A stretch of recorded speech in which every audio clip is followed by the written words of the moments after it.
Hello, my name is John Garza from Higher Ed 5378, and we'll be talking about Alabama Student Party versus Student Government Association of the University of Alabama. So, for a case overview, the University of Alabama has created an organization known as Student Government Association, also known as SGA. The organization's membership consists of all full time students registered at the university. The officers of SGA are elected annually by its members. Some of these members have formed political parties to improve their chances of becoming elected in SGA. One party is called Appellants Alabama Student Party. The party has approximately 80 members, and several have run for office in SGA. In addition, the students also have certain rules and regulations they need to follow. They have regulations on newspaper facilities they use, and they have regulations on placements of campaign materials. So, for example, the campaign materials may be distributed no earlier than 3 days prior to the election, and flyers and handouts shall be distributed only at a place of residence or outside of a public building on campus by hand, and under no circumstances shall it be deposited in any mailbox or any surface of any building, classrooms, or any other public buildings on or off campus with the exception of a place of a residence. This is to include all walls, windows, vehicles, and etc. And then they also have restrictions on when they can remove campaign materials. So all campaign materials must be removed by all locations by 11:59 the day preceding the election date. So what is the issue of the case? The issue is that the appellants believe that the SGA's campaign regulations unduly restrict their right to freedom of speech in violation of the First and 14th Amendments to the United States Constitution. Consequently, they brought this suit for declaratory and injunctive relief to prevent the SGA and the university from enforcing the regulations. The court found that the SGA and the university are state actors and thus subject to the First and 14th Amendments, and that the SGA regulations restrict speech based on its content as opposed to the time, place, and manner in which speech can be delivered.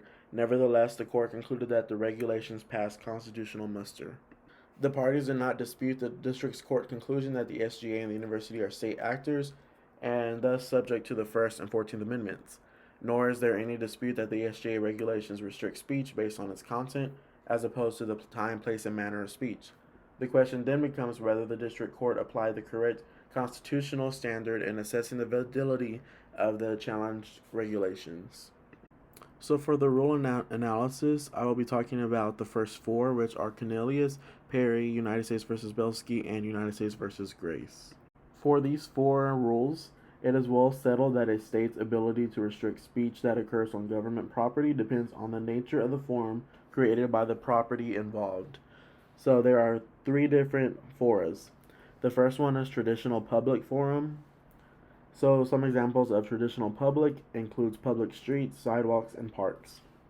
In a traditional public forum, a state's power to impose a content-based restriction on speech is extremely limited. The state may enforce such a restriction only if it demonstrates that the restriction is necessary to serve a compelling state interest and that is narrowly drawn to achieve that end. The second fora is non-public forum, which is government property, which is not by traditional or designation a forum for public communication. In a non-public forum, the government may impose reasonable content-based restrictions on speech. And for the third type of government property is called the limited public forum, a combination of the above two foras. A limited public forum is created when the government intentionally opens a non-traditional forum for public discourse. In creating such a forum, the government may be limited its use to the discussion of certain subjects or speech by certain speakers. And for the last rule, Widmore versus Vincent, the Supreme Court was faced with a similar situation to the one of this case.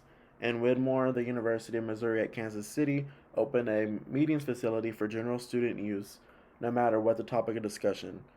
So, therefore, the university closed those facilities for one topic of discussion, which was religion, believing that the First Amendment's Establishment Clause required it to do so. In response, members of student religious organizations sought an injunction prohibiting further enforcements of the restriction, stating that the restrictions violated their constitutional right to equal protection and free exercise of religion and freedom of speech. In conclusion, the district court should have declared the challenge campaign regulations unconstitutional. as an infringement of appellant's right of free speech. The University of Alabama has not attempted to justify an educational purpose for the regulations. The university did, however, indicate that it finds the regulations overly restrictive of its students' right to freedom of speech. Lastly, here is my reference for the case. Thank you.